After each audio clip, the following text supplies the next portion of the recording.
Bonjour à tous, bienvenue dans ce Face à la presse consacré à l'événement de cette rentrée, à savoir le salon Equipoto, qui se tiendra porte de Versailles à Paris du 15 au 19 octobre. Bonjour Philippe Baudin. Bonjour.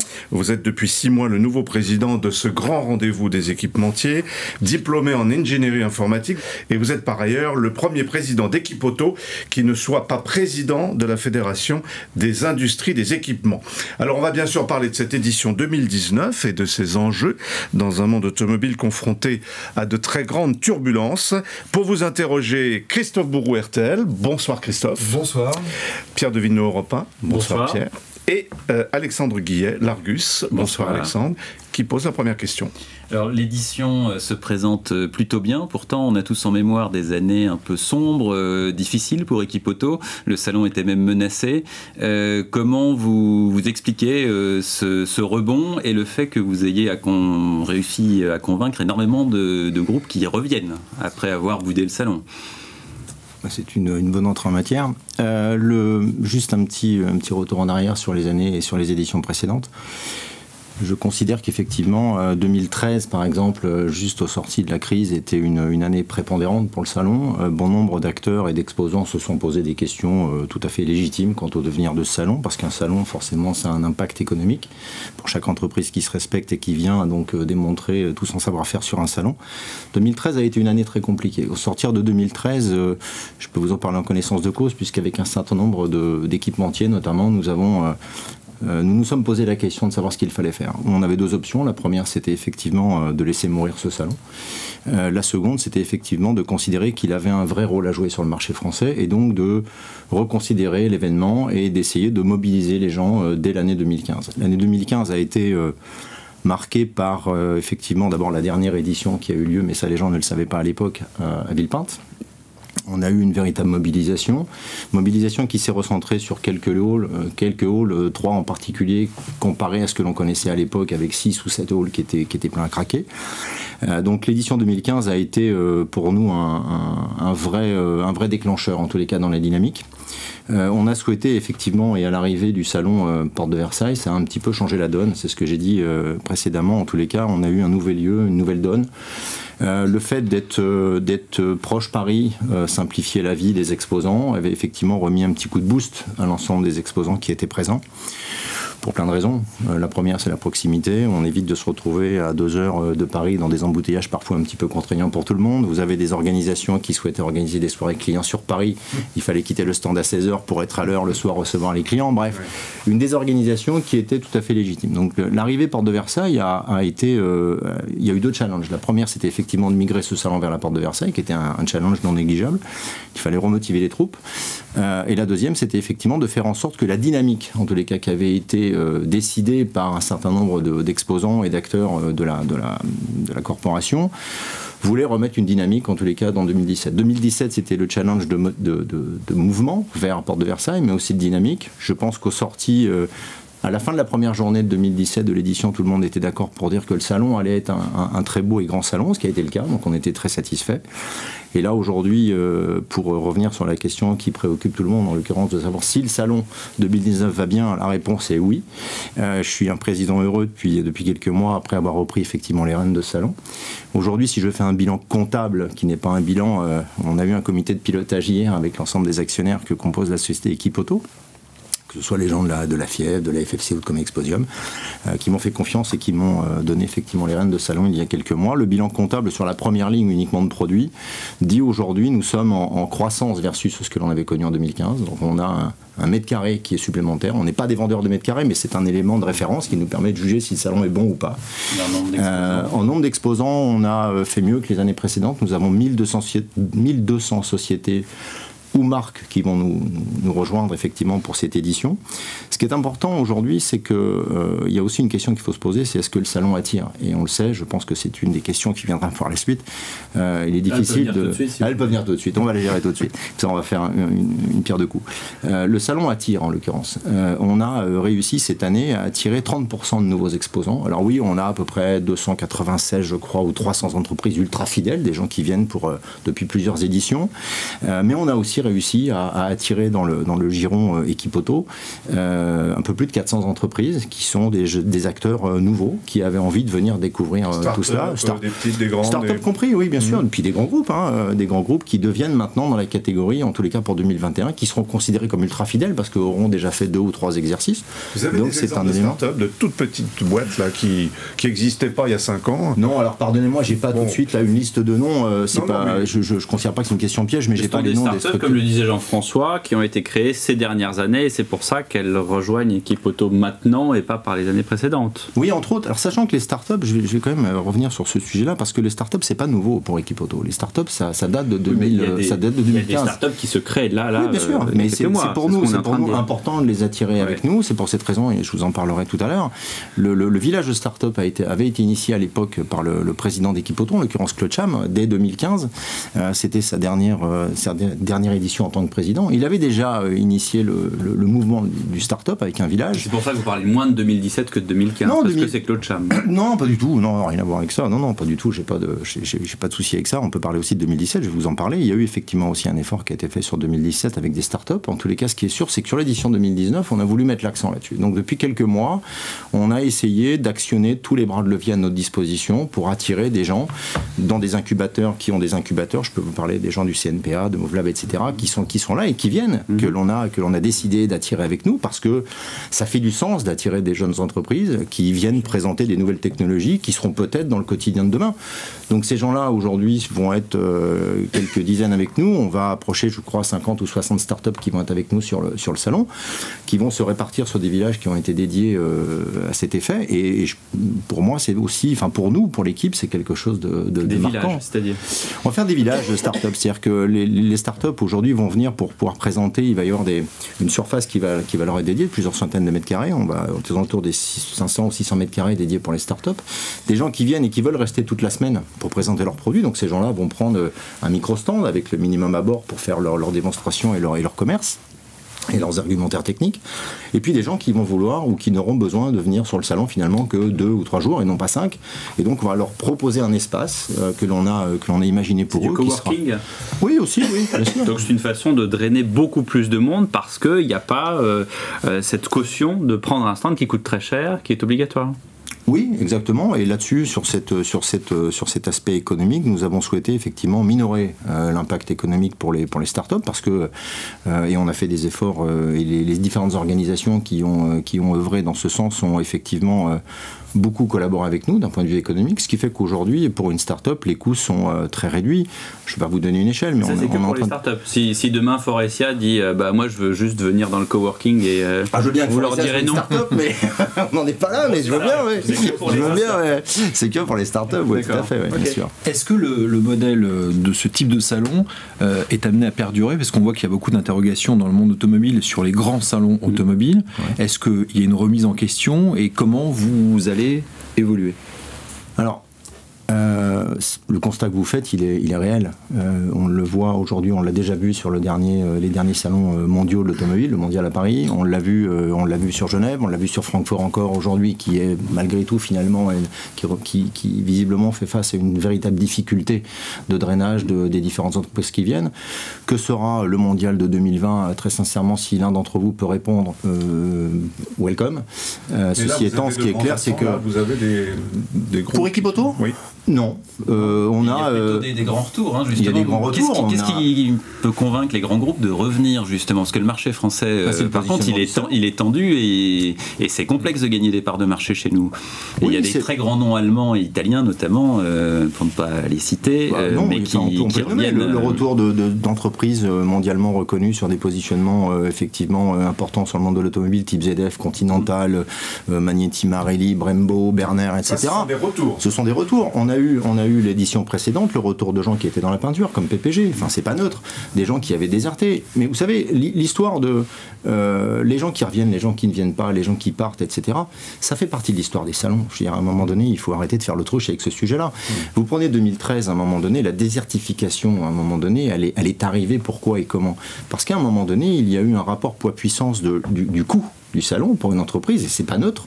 Alors évidemment, si vous prenez, c'est pas tellement le mètre carré qui coûte cher, c'est ce que vous mettez dessus. Après, chacun est libre de mettre un barnum ou une. Et les coûts sont les mêmes qu'en 2017 ? Les coûts sont les mêmes, oui, Ouais. étal à 2017. Encore une fois, les coûts, on pourra évoquer le sujet, mais c'est quelque chose qui est totalement maîtrisé avec les équipes, et on a proposé quelque chose justement dans ce sens-là. La fréquentation est ce qui fait qu'aujourd'hui, effectivement, pour revenir à la question, le constat, il est fait que c'est difficile visiblement d'organiser des salons. Si je reviens sur le bilan comptable que nous tirons déjà aujourd'hui, avant même l'ouverture des portes du salon 2019, il est positif.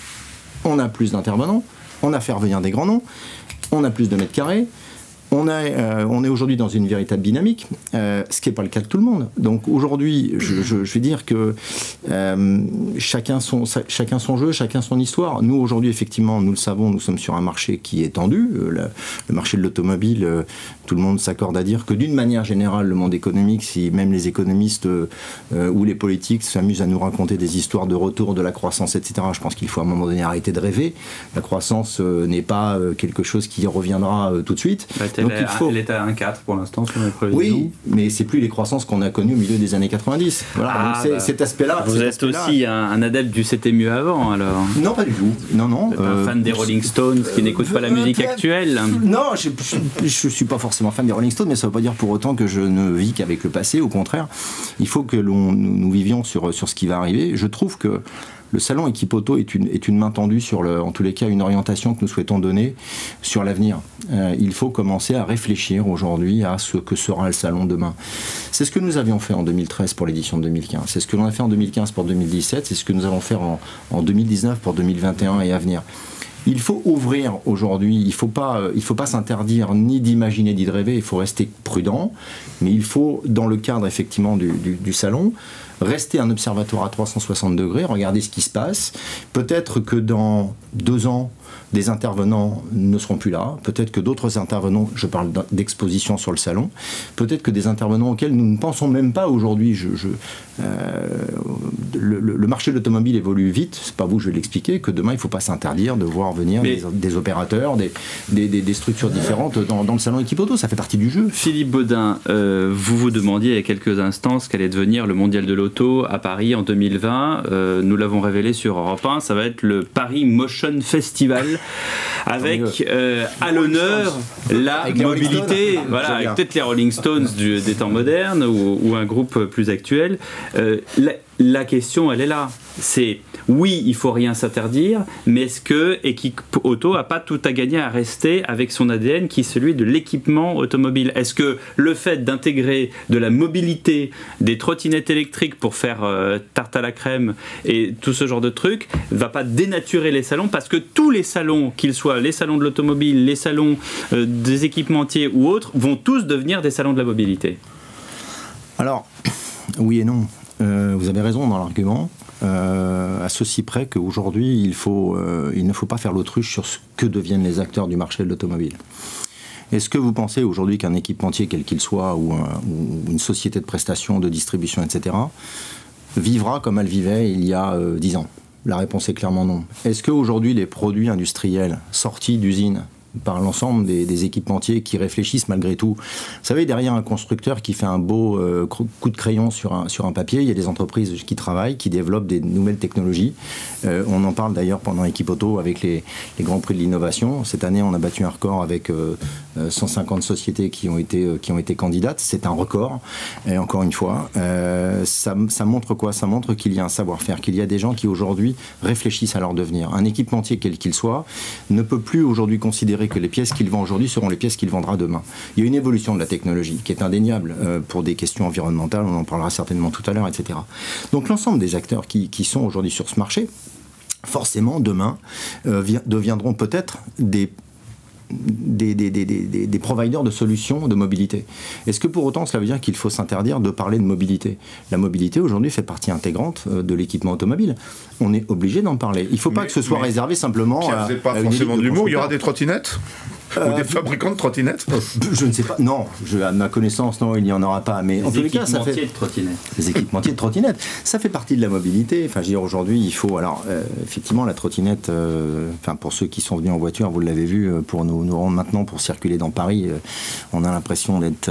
Enfin, c'est un grand festival de n'importe quoi. La circulation, aujourd'hui, on veut pousser les véhicules hors. La place des trottinettes dans tout ça, peu importe, on ne va pas discuter de la trottinette pendant 2 heures, mais il ne faut pas s'interdire de parler de mobilité. Sur la mairie de Paris, parce que vous allez finir à Villepinte. Hein, oui, c'est possible. Mais voilà, à un moment donné, il faut assumer ses dires. À propos d'innovation, M. Baudin, les 2 grands axes, c'est aussi l'électrification et les ADAS. C'est prometteur pour certains acteurs du marché de l'après-vente, mais il y a aussi des vrais points de crispation, notamment sur le partage des données. Comment Equipauto va se situer, parce que vous n'avez pas arbitré d'une certaine manière entre les différentes parties prenantes, mais la question se pose avec beaucoup d'acuité dans les coulisses en tout cas. Sur quoi? Sur la data particulièrement? Sur la possibilité de réparer les voitures qui rouleront demain, oui.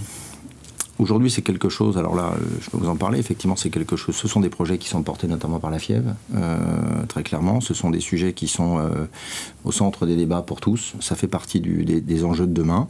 Il y a aujourd'hui une espèce de forme de protectionnisme par certains sur la data, il ne faut pas s'arrêter à ça, il faut simplement partir du principe que ça fait partie de l'évolution du marché, qu'à un moment donné, la data sera un élément au cœur du dispositif de la distribution et de la réparation automobile, c'est comme ça.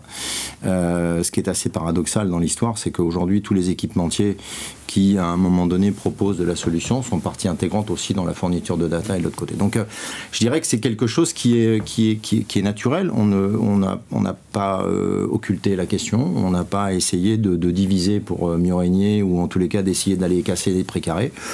On est face à un mouvement de marché, la digitalisation, tout ce qu'on peut imaginer autour, ça fait partie de notre quotidien, donc il faut l'intégrer. Ces gens-là, aujourd'hui, seront peut-être des acteurs qui seront présents sur Equipauto demain. Alors le high-tech, c'est très bien et c'est le futur, mais parlons du présent. Il y a un gros sujet, ce sont les pièces, à la fois les pièces d'occasion, les pièces aussi issues de l'économie circulaire.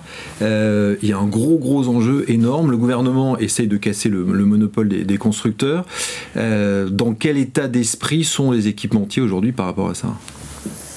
Alors, j'ai vu qu'il y a d'ailleurs au sein d'Equipauto, vous allez faire des débats sur ce thème. Est-ce que ça va être un thème central d'Equipauto? Ça fera partie des conférences. Je ne peux pas répondre effectivement en lieu et place dans l'ensemble des acteurs de la distribution, même si effectivement, vous le savez sûrement, depuis quelques années maintenant, j'ai une part à jouer aussi dans le rôle de la FIEV, avec notamment la présidence de la commission Aftermarket. Donc on échange effectivement avec les collègues. La pièce de réemploi, c'est quelque chose où, en tous les cas, c'est un sujet qui est effectivement au cœur des débats. Tout ça, finalement, m'amène à me poser la question ça répond à quoi ? Ça répond simplement à une problématique de marché. On est en train, effectivement, aujourd'hui, de mélanger tout un tas de sujets. Il faut revenir toujours un petit peu à un quotidien. Vous parliez d'électrification tout à l'heure, je vais rebondir là-dessus. Je vais répondre à vous trois en même temps, parce que vous parliez des politiques tout à l'heure, donc comme ça on va faire un tir groupé, on va faire les trois en même temps. Vous prenez l'électrique, on a 38 millions de véhicules qui roulent en France. Pour alimenter 1 million de véhicules, c'est une centrale nucléaire. Je vous laisse imaginer la tête des gens qui se sont battus pour Notre-Dame-des-Landes, quand il va falloir leur annoncer qu'on va passer de 20 sites nucléaires à 58. J'attends juste la conséquence de tout ça. Et on n'a pas parlé 38 millions de voitures électriques. L'idée de la voiture électrique, c'est qu'elle ne soit pas seulement une voiture personnelle, mais une voiture en partage. Donc forcément, il y en aura moins. Enfin, à un moment donné, quand on incite les gens à acheter du diesel, que maintenant on leur dit le diesel 2024, 2025, c'est dehors, que le thermique à 2030, c'est dehors. À un moment donné, il va rester quoi comme solution?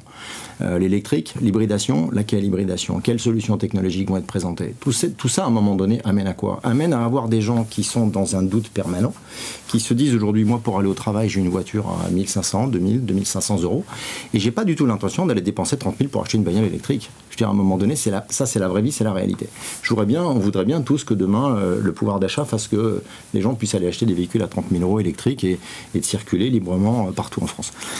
Derrière tout ça, quelqu'un qui a une voiture avec un coût de revient minimum, en tous les cas minorée, ne veut pas et n'a pas l'intention d'aller dépenser des milliers d'euros dans la réparation de son véhicule. Donc il faut bien qu'il y ait des solutions alternatives. Les solutions alternatives, effectivement, sont représentées par les gens qui viennent, et d'ailleurs qui seront présents pour certains sur le salon Equipoto, qui vont parler de l'économie circulaire, de la pièce de réemploi, etc. Ça fait partie de l'économie aujourd'hui. Il y a des gens qui vendent de la marque premium, il y a des gens qui vendent de la marque privée, il y a des gens qui vendent de la pièce de réemploi. Ça fait partie du panel de la distribution aujourd'hui. Les grandes conférences vont traiter de toutes ces thématiques ? En partie, oui, j'ai plus la liste en tête, oui. Mais effectivement, il va y avoir un certain nombre de conférences qui vont avoir lieu dans le hall 2.2. Parce que je voyais des axes forts, là, dans vos communiqués de presse, maintenance électronique, univers pneumatique, maintenance réparation poids lourd. J'allais dire, c'est le vieux monde. Pourquoi le vieux monde? Non, mais enfin... Parce qu'on parle de poids lourd, c'est le vieux monde. Non. Le salon Equipoto est un salon qui, historiquement, a toujours... Il y a eu, à un moment donné, effectivement, peut-être une coupure. Il y a aujourd'hui un objectif de discussion sur l'ensemble de la mobilité. Pour revenir au terme de la mobilité comprend le véhicule léger, comprend le véhicule utilitaire, le véhicule poids lourd également. Donc tous ces points-là seront évoqués lors du salon Equipoto. C'est quelque chose qui nous semble tout à fait légitime. Il y a le retour des gens qui sont dans le pneumatique, qui reviennent dans le hall 3. C'est aussi quelque chose qu'il faut mentionner. Il y a des gens qui reviennent aussi sur cet aspect-là. C'est quelque part, ils y trouvent un intérêt. Je vous dis, on peut tourner toutes les questions dans tous les sens à la sortie. Si vous voulez me faire dire est-ce que le salon va fonctionner, la réponse je vous l'ai donnée en préambule et je recommence. Le salon sera un beau salon et on aura un franc succès à la sortie avec un panel de discussion, y compris dans les conférences, qui sera très représentatif de ce qu'attendent les gens. Alors, question naïve, mais il y aura des équipementiers chinois? Oui, on a 3 grandes délégations qui vont venir. On va avoir effectivement, pour votre information, 60% des exposants sont des entreprises étrangères. 60%. C'est pas neutre. Oui. 60% des gens qui seront présents sont des entreprises étrangères. Donc j'ai entendu aussi ces derniers temps des gens qui nous disaient ouais mais le salon Equipoto c'est un salon franchouillard, franco-français et puis les entreprises étrangères ne veulent pas venir. Quand je fais le constat, et encore une fois un bilan purement comptable, j'ai 60% d'exposants qui viennent de l'étranger.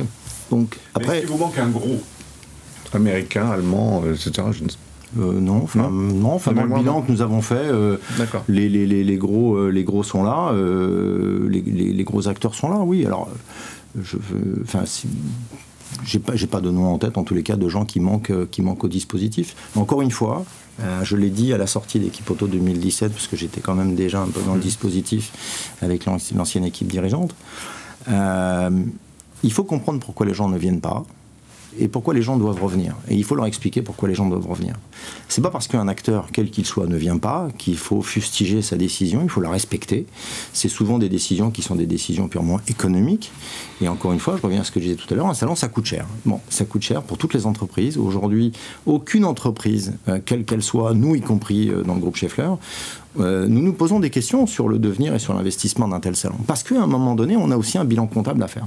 Et que là, il faut qu'on soit très prudent sur les évolutions que nous souhaitons donner. Alors c'est vrai que j'ai les 2 casquettes, donc je suis un petit peu embarrassé pour vous parler du truc, mais c'est vrai qu'on est volontaire au développement du salon et faire en sorte que les acteurs qui n'étaient pas là reviennent et ceux qui sont là reviennent aussi pour faire une belle édition. Alors Alexandre l'évoquait au départ, il y a quand même une récession qui se profile, les marchés chinois notamment.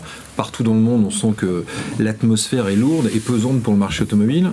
Concrètement, est-ce que cette atmosphère, vous pensez qu'elle va rejaillir sur le salon Equipoto? Et quel est l'état d'esprit aujourd'hui des équipementiers? Non, je ne pense pas que quelque chose rejaillira sur le salon Equipoto. Vous savez, on est dans un salon B2B. Parce que Francfort, c'était pas franchement la joie de vivre. Sûrement, je ne suis pas président du salon Francfort, j'ai pas cette responsabilité-là. Pour l'instant, moi j'ai un focus qui est Equipoto 2019 et puis la suite, point. Et ce qui est déjà une inquiétude de la part des équipementiers actuellement? Mais il y a une question qui est posée à chaque édition de salon, tout le monde se pose la question et elles sont légitimes ces questions. Est-ce que je dois aller sur le salon? Est-ce que ça va m'apporter quelque chose? Quel va être le ROI que je vais faire sur ce salon? Est-ce que j'ai un intérêt à continuer d'aller dans cette forme de présentation? Est-ce que j'ai toutes ces questions questions-là sont des questions légitimes. Peut-être qu'un jour, effectivement, et c'est pour cette raison d'ailleurs, et j'insiste là-dessus très fortement et lourdement, pardonnez-moi, mais c'est pour cette raison que le salon doit se réinventer presque à chaque édition. C'est pas parce qu'il y a un plan de continuité qu'il faut s'interdire de rêver et de faire venir des gens qui n'étaient pas là pour motiver d'autres acteurs à venir ou à rester. Communiqué de presse de la FIEF, c'est cette semaine. Bonne résistance de la production française des équipementiers automobiles. Alors déjà, il y a le mot résistance, mais bon, bravo. Mais alors, Claude Charme, président de la FIEV, 2020, des prévisions de production de véhicules inquiétantes. J'ai notamment alerté les plus hautes autorités de l'État sur le fait que l'industrie française des équipements automobiles doit faire face à une triple mutation, etc. Bon, il y a de l'inquiétude quand même. Oui, forcément. Alors, je ne suis pas forcément la meilleure personne pour vous répondre sur ce sujet. Un peu quand même. En tant que président d'équipe auto, je ne vois pas en quoi, mais je peux vous répondre. Enfin, je peux essayer. Vous accueillez tout ce monde-là. Oui, bien sûr. Mais je peux essayer de vous répondre. En tous les cas, moi, j'ai ma vision qui n'engage que moi sur le sujet. Aujourd'hui, on le voit, il y a une espèce de prise d'otage, en tous les cas, entre la Chine, les US, qui se battent à coups de taxes d'exportation, etc. Le premier marché mondial, qui est la Chine, qui vend plus de 2 millions, je crois, de véhicules par mois, pour la première fois de son histoire, depuis quelques mois, a été en régression, en tous les cas, versus ce qu'ils avaient connu dans le passé. Aujourd'hui, il y a effectivement une réflexion qui est liée à la technologie. Quand vous regardez aujourd'hui où sont fabriqués les moteurs thermiques, c'est en Europe, en tous les cas, ou sur les vieux continents, et où sont fabriquées les batteries pour faire rouler les véhicules électriques, en Asie. Bon, quid de cette situation-là? Est-ce que les choses auront une répercussion sur le marché demain? Peut-être. Je ne suis pas devin et je ne peux pas répondre à cette question-là, comme celle des salons tout à l'heure sur le devenir. C'est d'après-vente, l'électrique. Si vraiment, sans parler des 38 millions de véhicules, mais si on a vraiment une majorité de véhicules électriques, on aura moins de monde... Je suis pas convaincu. Dans les ateliers, je suis pas convaincu de ça. Prenez Il aujourd'hui. y aura toujours de la carrosserie. Il y aura toujours, déjà, il y aura toujours de la carrosserie, de la peinture peut-être, je ne sais pas, il y aura toujours un petit peu effectivement d'assemblage ou de mécanique. Peut-être un peu plus, parce que comme c'est des auto-tamponneuses, les voitures... Vous savez, mon histoire a fait que je suis né, mon père était réparateur pendant 40 ans, donc j'ai vécu le sujet de près depuis ma plus tendre enfance. Déjà à l'époque, quand j'avais 14, 15, 16, 17 ans, 18 ans, mon père me disait notre métier est amené à disparaître. Alors oui, ok, très bien, il y a certainement un peu moins de réparateurs aujourd'hui, mais on en a encore quelques-uns. Et les réparateurs, il en faudra toujours, parce qu'à un moment donné, il y aura toujours un besoin de prestation de service vers un particulier, ce qui me semble inévitable. Alors évidemment, le marché va évoluer, les technologies vont évoluer, vraisemblablement les attentes, en tous les cas, et les besoins des réparateurs en termes de technologie seront grandissants. C'est la raison pour laquelle aujourd'hui aussi, à Equipauto, on a demandé un effort tout particulier à l'ensemble des exposants de promouvoir leurs nouveautés avec des corners qui vont être dédiés aux réparateurs, parce que le réparateur est au centre du dispositif, c'est quelque chose qui pour nous est fort. Donc on souhaite effectivement que ce réparateur puisse venir découvrir, s'informer, échanger, commercer, dans un climat évidemment de convivialité, on en parlera si vous le souhaitez, et effectivement c'est quelque chose qui pour nous est important. Donc l'évolution, est-ce qu'il y aura moins de prestations de services demain? Est-ce que la prévente faiblira? Honnêtement, je ne crois pas. Je veux dire, aujourd'hui, il y a des pièces qui existent sur des véhicules qui n'existeront pas, et inversement, des évolutions qui vont faire qu'aujourd'hui, vous prenez par exemple le train avant, 10 ans en arrière sur le train avant, vous aviez 7 ou 8 pièces de liaison au sol. Aujourd'hui, quand vous en avez 38 ou 40, donc à un moment donné, il y a une explosion et des multiplications des pièces. Automatique, etc. Oui, mais ça, à la limite, les plaquettes de frein évolueront. Je veux dire, aujourd'hui, on a d'ailleurs dans les nominés des gens qui ont proposé des nouvelles solutions sur le sujet. Le pneumatique évoluera, le pneumatique doit évoluer. Le pneumatique évolue depuis des années. Enfin, on est bien loin de la chambre à air et tout ça que Michelin avait mis sur le marché ou Dunlop, etc. Donc, il y a une évolution qui est... le pneu intelligent maintenant. Il y a le pneu intelligent. Le pneu vous parle aujourd'hui au travers de votre voiture. Hein. Il a un défaut, il constate il vous informe que le taux d'usure, etc. Et l'info vous vient de manière digitale dans le véhicule. Donc ces sujets-là entraîneront la naissance, d'abord la disparition de certains métiers, et puis vraisemblablement la naissance d'autres. Mais est-ce qu'on va vers plus de services? C'est-à-dire que les réparateurs qui vont venir par exemple au salon vont devoir aussi s'adapter et proposer des services comme le font les constructeurs automobiles. C'est-à-dire qu'un réparateur devra aussi assurer un service auquel il n'était peut-être pas habitué jusqu'à présent. Alors, sur le service, je pense qu'aujourd'hui, on fait souvent une caricature du réparateur. Les réparateurs aujourd'hui, on en voit régulièrement chez nous en termes de formation, et qui viennent effectivement chercher de la donnée, qui viennent chercher de l'information pour effectivement faire évoluer leur quotidien. Ces gens-là aujourd'hui ne sont pas dans la caricature dans laquelle on les imagine. C'est des gens qui sont proactifs. D'abord, c'est des patrons d'entreprise qui sont indépendants. Attendez, c'est quoi la caricature? Mais la caricature aujourd'hui, on dit tout le temps le réparateur, il est dans son coin, il attend, il est cher, il s'occupe pas de ce qui se passe demain, etc. Le client il s'en fout un peu, etc. C'est pas vrai. Aujourd'hui, je vous invite, et vous le savez, allez visiter des réparateurs aujourd'hui partout en France. Il y a des gens qui ont déjà des véhicules de courtoisie depuis un paquet d'années. Il y a des gens qui savent accueillir les clients. Il y a des gens qui savent rendre des voitures propres. Il y a des gens qui savent entretenir des véhicules modernes. Il y a des gens qui savent aussi d'où on vient, c'est-à-dire qui savent aussi entretenir des véhicules classiques. Petit clin d'œil, on le fera également sur Equipoto. Il ne faut jamais oublier d'où on vient, même si on sait où on veut aller. Et malgré ça, ils ont du mal à attirer parce qu'il manque de personnel et il faut des personnes de plus en plus qualifiées. On n'arrive plus à attirer aujourd'hui des jeunes dans l'automobile. C'est aussi l'objectif du salon. Ils ont pas l'image de la clé de 12 et du cambouis sur là, vous me tendez la perche. La formation et l'emploi vont être au cœur du dispositif. J'ai souhaité... beaucoup de jeunes, d'ailleurs, parmi vos visiteurs, vos 95 000 espérés ou... C'est ça, il y a 2 ans. 100 000 espérés, mais 100 000 espérés, j'ai pas, alors, encore une fois, pardonnez-moi, j'ai pas le nombre de jeunes, mais oui, on va avoir de gros dispositifs qui vont être sur la formation et l'emploi. Aujourd'hui, c'est de notre devoir, tout à l'heure je parlais de main tendue vers l'avenir, c'est de notre devoir aujourd'hui aux gens qui sont présents sur ce salon, à un moment donné, d'expliquer aux jeunes que le marché de l'automobile, c'est pas uniquement un plan élévateur, une cote et rester en dessous d'une voiture pendant des heures et des heures. Dans le marché de l'automobile que nous connaissons aujourd'hui, il y a du marketing, il y a de la finance, il y a du commerce, il y a tout un tas de choses, il y a du product management, il y a de la technique, etc. Il y a de la logistique. Et ces gens-là, j'ai eu l'occasion de rencontrer, de faire quelques intrusions dans des écoles pour justement aller discuter avec les jeunes.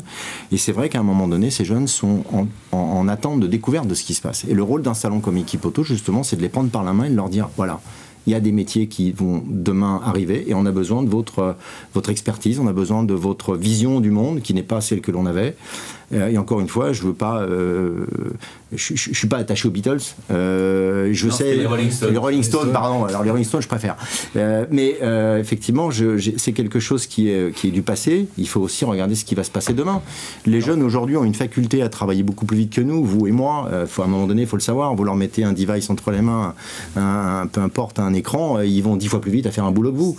C'est juste une reconnaissance de ça. Et ces gens-là, demain, feront le monde professionnel dans lequel on est aujourd'hui. Ça évolue. On voit beaucoup d'adolescents au mondial de l'automobile, des classes bien sûr, mais pas seulement, des copains qui viennent, et on en voit peu évidemment chez vous, beaucoup moins évidemment. Je sais pas. Il y a Ferrari, un pont élévateur. Oui, voilà, c'est ça. Voilà. Caricature, mais il faut être attractif. Comment être attractif ? Les jeunes aujourd'hui, vous savez, avec les équipes, on en parle lorsqu'on prépare le salon. Évidemment, on a un focus sur nos clients parce que tous les efforts qu'on fait, c'est effectivement pour quand même, malgré tout, aller faire un peu de business avec nos clients. Donc, on a un gros focus qui est fait là-dessus. Ceci étant, c'est ce que je leur dis à chaque fois, ne repoussez pas des jeunes qui viennent sur un salon, discutez avec eux, parlez-leur de votre métier, parlez-leur de votre quotidien, parlez-leur de la passion qui est la vôtre et dans laquelle aujourd'hui vous êtes insérés parce que vous êtes moteur sûr. Et il faut que ces jeunes-là, demain matin, prennent le relais. Donc, il faut pas se fermer en disant les jeunes, j'en veux pas, ils viennent me polluer sur le stand. Au contraire, il faut qu'ils viennent. On a discuté avec des gens comme le Garac, etc. très régulièrement. On en discute beaucoup avec la Fièvre et le Garac. Et on est là pour les accueillir au même titre. Alors c'est vrai qu'il y a une affluence qui est un petit peu différente de jour en jour. On a beaucoup de jeunes qui viennent le samedi, ce qui est logique. Mais le samedi, on les accueille et on fera en sorte de leur faire découvrir notre métier et l'environnement dans lequel nous sommes. Et à propos du salon qui doit se réinventer, j'y reviens un peu. Il y a le volet international qu'on n'a pas évoqué. Alors il y a une édition en Algérie. En revanche, la comparaison n'est pas forcément très flatteuse, mais c'est vrai que par rapport à Equipoto, par rapport à Automecanica, il y a quand même plusieurs divisions d'écart. Est-ce que c'est un sujet sur lequel vous réfléchissez ou est-ce que vous benchmarkez d'une certaine manière avec Automecanica qui est quand même une formidable réussite maintenant partout dans le monde? Alors oui, c'est pas un benchmark, on ne fait pas de benchmark. Et effectivement, si le sujet et la question est est-ce que nous nous intéressons effectivement à l'élargissement du périmètre d'Equipoto France, la réponse est oui. Claude Cham et moi-même avons un certain nombre aujourd'hui d'entretiens avec les acteurs justement sur ces différentes zones. Que sera demain, je suis incapable de vous le dire, mais la volonté aujourd'hui effectivement affichée est de trouver des accords avec ces gens-là pour continuer à développer, à progresser sur les régions et à apporter tout le savoir-faire qui est le nôtre sur l'organisation d'un salon et de faire en sorte que les acteurs de cette région ou de ces régions puissent à un moment donné bénéficier de notre expertise. Est-ce qu'il y aura un sens, alors je ne parle pas des frontières extérieures, mais en France, de faire des petits Equipoto parce que à l'heure des gilets jaunes, à l'heure on parle dans les territoires, est-ce que ça aura un sens plutôt de le faire à Paris finalement? En tous les cas, alors merci pour la question parce que c'est un vrai sujet. Le sujet de la représentativité d'un salon et l'utilité d'un salon, effectivement, les années hors équipe-auto, j'entends par là effectivement l'année prochaine par exemple. Est-ce que nous devons à un moment donné réfléchir et proposer des choses? Peut-être.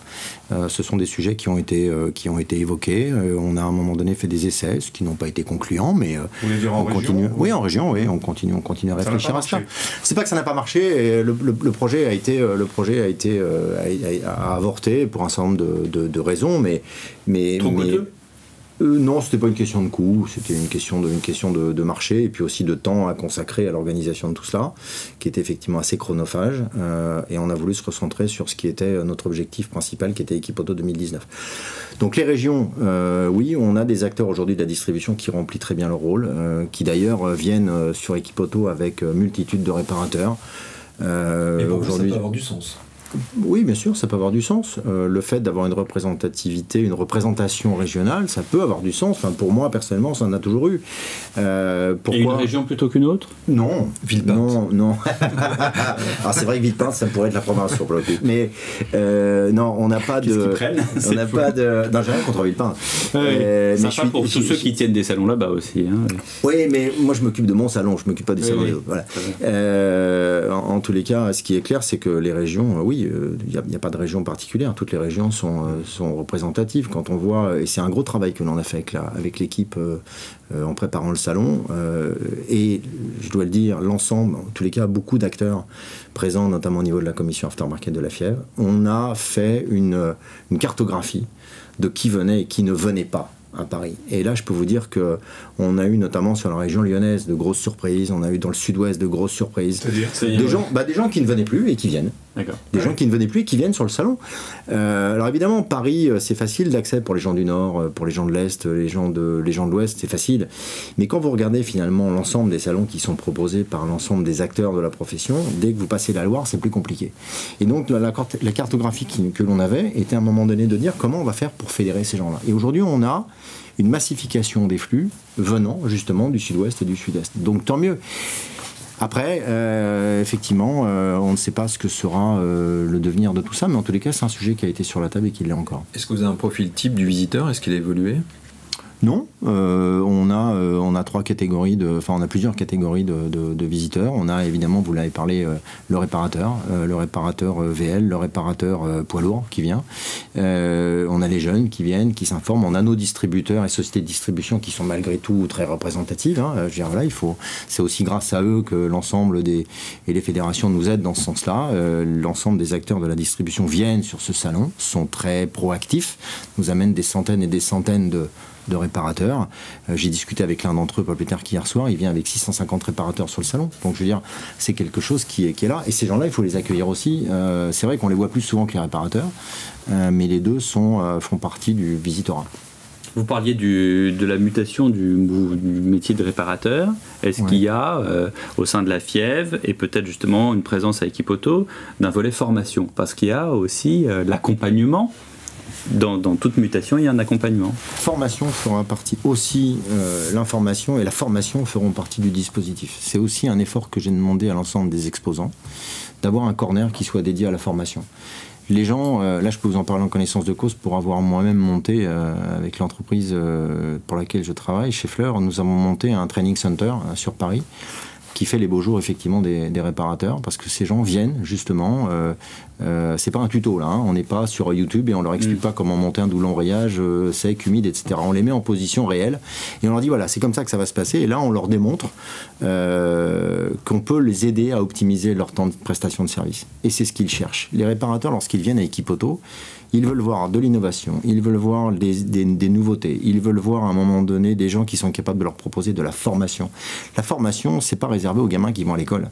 On a des réparateurs chez nous qui viennent se former tous les mois, qui viennent assister à un type de formation. Mais alors c'est gratuit, c'est payant, comment ça se passe? On vient 1 jour, 2 jours Alors les formations sont effectivement payantes, sont prises en charge effectivement aujourd'hui travers du CFPA notamment, avec des codes parts qui sont attribués pour l'ensemble des gens formés.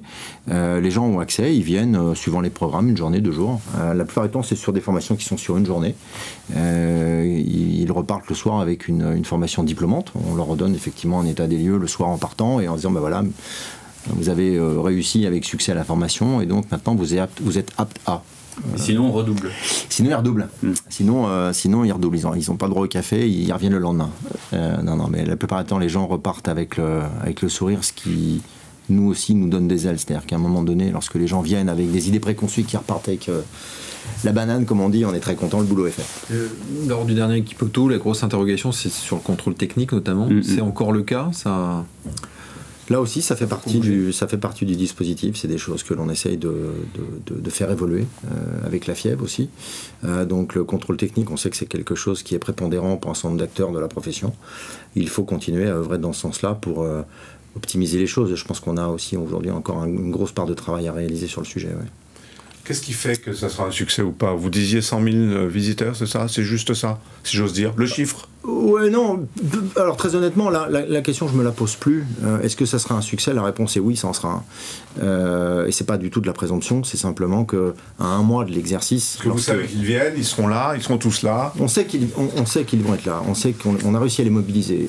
On a réussi sur le. On va avoir aussi en partenariat. On a des gens qui viennent avec T2M, qui viennent faire des conférences, qui ont sélectionné Equipoto pour faire des conférences. On a mon job at futurauto.1 qui vient, etc. On a, avec un accord avec la SIA, 800 ou 1000 étudiants de grandes écoles qui viennent. On a des réparateurs qui vont venir parce que les distributeurs, aujourd'hui, qui sont acteurs sur le marché, nous appellent et nous disent on vient avec tant de réparateurs. On a des préenregistrements qui ont explosé les compteurs versus ce qu'on avait fait les années précédentes. On a une communication qui a été hyper active. On a revu et corrigé je vous invite à aller la voir d'ailleurs, l'application que vous avez maintenant sur Android, sur iPhone, etc., Equipoto 2019, avec un plan de visite qui prémâche le travail aux distributeurs pour les accompagner dans les visites du salon. On a une vraie communication. Et pas se perdre dans les méandres. Et pas se perdre dans les méandres. Et pas finir. Les villages. C'est Roland-Garros maintenant, il y a le village. C'est Roland-Garros, c'est le village. Ouais, c'est très chic. Voilà. Et vous parvenez à mesurer la satisfaction des visiteurs précisément au sourire qu'ils ont. On arrive à le mesurer au sourire qu'ils ont. Et au même titre que le volume d'affaires, vous avez un indicateur pour savoir si ça a été une bonne édition ou pas? Alors l'indicateur, certaines sociétés effectivement font jusqu'à 25 ou 30% de leur chiffre d'affaires annuel sur un salon comme Equipoto, donc c'est lourd de conséquences. D'autres aujourd'hui font le choix, notamment sur la partie pièces, de présenter leurs innovations, de présenter les technologies, d'informer et d'accompagner. Le retour sur investissement se fera dans quelques mois, dans quelques années. 4 jours, c'est pas beaucoup finalement, si? 5. 5, oui, même c'est pas beaucoup. 5, pas 4. 5. Vous pourriez pas faire plus? C'est bien 5. Ouais. C'est bien 5. Ouais, ça suffit. On vous revoit avant 2 ans alors? Je ne sais pas, je vais déjà m'occuper de 2019, on verra après, mais oui, pourquoi pas. Ouais. Non, mais vous avez de grandes ambitions pour cette Equipoto 2021, 2023, vous y pensez déjà ou... Ah oui, on y pense déjà depuis quelques temps. Pas tous les jours en me rasant. Pas tous les jours en me rasant, non, sinon ça se saurait. Mais oui, on y pense. On a déjà des plans établis pour, alors pas sur la comète, mais des plans établis pour 2021 avec des ouvertures qui vont effectivement peut-être changer la donne, mais ça on en reparlera peut-être pendant l'édition Equipoto. Et dans 5 ans, 10 ans, on aura une fusion entre le Paris Motion Festival et Equipoto. Ça sera un seul et même salon? C'est marrant, je me suis dit, il n'a pas posé la question, il va la poser. Equipoto est un salon B2B.